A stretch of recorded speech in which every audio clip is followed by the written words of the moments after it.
박희락 교수입니다. 경제를 비롯해서 모든 분야가 그러한 것도 같지만 제가 나름대로 연구해오고 있는 안보 분야를 보면 현 정부와 주요 인사들의 경솔함과 무책임함이 극에 달한 것 같습니다. 그래서 옛말이 하나도 틀리지 않는다라는 생각을 합니다. 반풍수 집안 망친다. 선무당이 사람 잡는다. 국가안보에 관하여 진지한 고민이나 연구 없이 마치 제갈공명이라도 되듯이 국제관계를 짐작하고 그 짐작에 의하여 안보정책 방향을 제안하고 시행하고 있기 때문입니다. 그들의 말을 들으면 북한의 핵무기도 위협이 아니고 미국은 우리가 어떻게 해도 우리를 떠나지 않고 우리를 지켜줄 것이며 안보는 걱정할 일이 아닙니다. 그러면 안보 관련 토론은 왜 하고 국방장관은 왜 임명하며 군대는 왜 유치합니까? 우리가 이래서 아무런 대비 없이 임진왜란을 맞았고 정묘 및 병자호란을 당했고 일본에게 식민지가 되었고 6.25 전쟁을 당했구나 하는 생각을 합니다. 이들은 북한이 비핵화 용의를 표명했다면서 정상회담을 개최하면서 호들갑을 떨었고 그 결과 2년이 지난 지금 북한은 사실상의 핵 보유국이 되었고 우리는 북한에 대해서 핵무기를 폐기하라고 요구하지도 못하는 상황에 빠졌습니다. 북한이 개성에 있는 남북 연락사무소를 폭파해도 항의 한마디 못하고 북한이 아무리 표독한 말로 남한을 조롱 및 하대해도 대꾸 한번 못하는 신세가 되었습니다.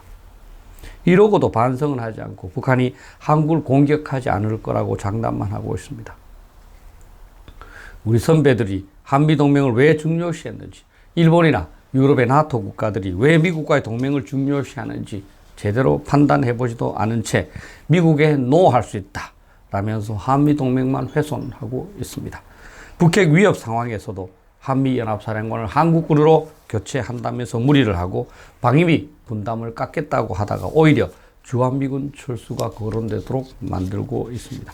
이제 이 반풍수들은 주한미군 철수해도 괜찮다고 큰소리 치고 있습니다.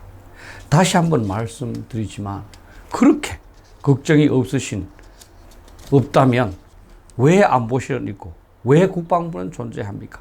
북핵도 걱정 없고 주한미군이 철수해도 괜찮은데 군대는 왜 유지합니까? 이런 말이 있습니다. 여러분은 전쟁에 관심이 없지만 전쟁은 여러분에게 관심이 있다. You may not be interested in war, but war is interested in you.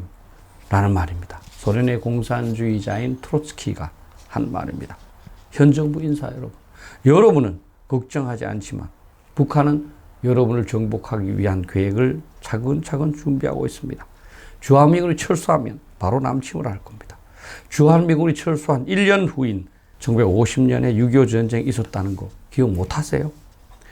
어떤 대통령은 말했습니다. 북한은 핵무기를 개발할 의지와 능력도 없고 개발한다면 내가 책임지겠다고. 그런데 북한은 수소폭탄까지 개발했습니다. 그가 무덤에서 그 말을 어떻게 책임질 수 있고 지고 있나요?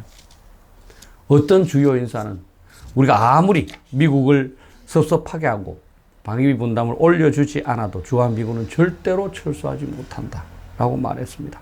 1991년 필리핀의 정부 인사들도 그렇게 말했지요. 그러나 1992년 미군은 철수했습니다. 전 한반도 공산화라는 목표를 포기한 적이 없는 북한이 핵무기를 보유하고 있는데 어떻게 안보를 걱정하지 않고 나오는 대로 말합니까? 영어에 off the top of my head 라는 말이 있습니다. 충분한 숙고 없이 그냥 떠오르는 대로 멋대로 말하는 것을 말합니다. 책임 있는 사람은 일상적인 대화에서도 이렇게 무책임하게 말하면 안 되는데 이들은 국가안보에 관해서도 off the top of their head입니다. 그들에게는 어려운 일이 없습니다. 북한과 대화만 하면 핵무기 폐기를 포함하여 모든 일이 잘 된다고 합니다. 우리가 북한에게 잘 해주면 남북관계는 저절로 개선될 것이라고 합니다.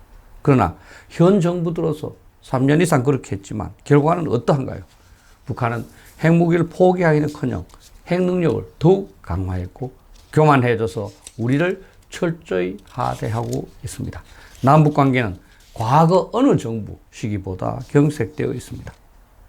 더욱 심각한 것은 현 정부와 현 정부의 인사들은 북한의 핵 위협으로부터 국가와 국민을 보호할 방책을 전혀 고민하지도 않고 국민들에게 제시할 생각도 않는다는 겁니다.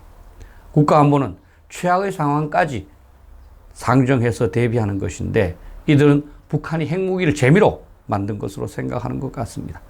북한이 핵무기로 위협하면서 연방제 통일을 강요하면 어떻게 할 것인지 아무런 보완이 없습니다. 북한이 핵무기를 배경으로 한 상태에서 서울에 대해서 기습 공격을 가한다면 어떻게 대응하겠다는 건지 아무도 고민하지 않습니다.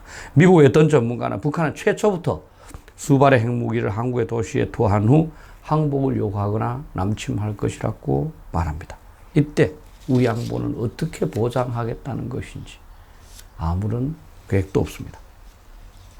여러분도 들어보셨겠지만 제일 위험한 것이 호신술에서는 초단, 학문세계에서는 석사, 의료계에서는 돌팔이입니다. 이들은 자신이 최고라고 생각하고 어떤 일도 무서워하지 않으며 마구 저지릅니다. 이들이야말로 반풍수 선무당이지요. 그러니 대부분 패망하고 맙니다. 세상 살아가는 것이 얼마나 어렵고 복잡한지를 모르기 때문입니다. 그런데 현 정부에서는 이러한 선무당, 반풍수, 초단, 돌팔만 그득하니 이를 어찌하면 좋겠습니까? 저는 한국의 경우 6.25 전쟁을 겪은 세대와 그렇지 않은 세대 사이에 심각한 인식과 지혜의 차이가 있다고 봅니다. 6.25 전쟁을 겪은 사람은 전쟁이 얼마나 무서운지, 국가안보가 얼마나 중요하고 그것을 보장하는 것이 얼마나 어려운지 잘 아는 것 같습니다. 그래서 최악의 상황을 생각해서 또 신중하게 안보정책을 구사합니다. 아마 이명박 정부와 박근혜 정부까지도 이러한 사람들이 우리나라의 주류를 이루었다고 생각합니다. 그래서 노무현 정부에서 위험한 안보정책 구사에도 이들의 저변이 넓어서 그렇게 하지 못했던 것이죠. 그런데 6.25 전쟁을 겪지 못한 사람들은 전쟁과 안보가 얼마나 무섭고 어려운 말인지를 모르는 것 같습니다. 그래서 전체적으로 경박합니다. 백면서생들이죠. 백면서생이니 자신들만이 옳다고 생각하면서 기존에 해오던 것을 뒤집는 것만 잘한다고 생각합니다. 현 정부의 요직을 차지한 사람들이 6.25 전쟁 후 세대이고 전전 세대가 일부 남아있어도 영향력이 작아서 이들의 치기 어린 안보 도박을 막을 수 없습니다. 국민들의 대부분도 전후 세대들입니다. 시청자 여러분, 국가 안보는 도박할 수 없고 침략으로 보장되지 않습니다. 선무당, 반풍수, 초단, 돌팔이들이 우리 안보 정책을 만들도록 해서는 곤란합니다. 이들을 비판해 주세요. 제발 신중하면서도 만전지게 안보 정책을 강구하라고 정부에게 요구해 주세요. 그리고 여러분들의 친지와 가족 그리고 후배들에게 현 정부 인사들의 경박함을 꾸짖도록 해주세요. 우리들이 이러한 선무당, 반풍수, 초단 돌팔이들을 축출하지 못하면 우리의 안보는 곧 무너지고 여러분들 자식과 손자들은 공산화된 세상에서 살아야 할 겁니다. 감사합니다.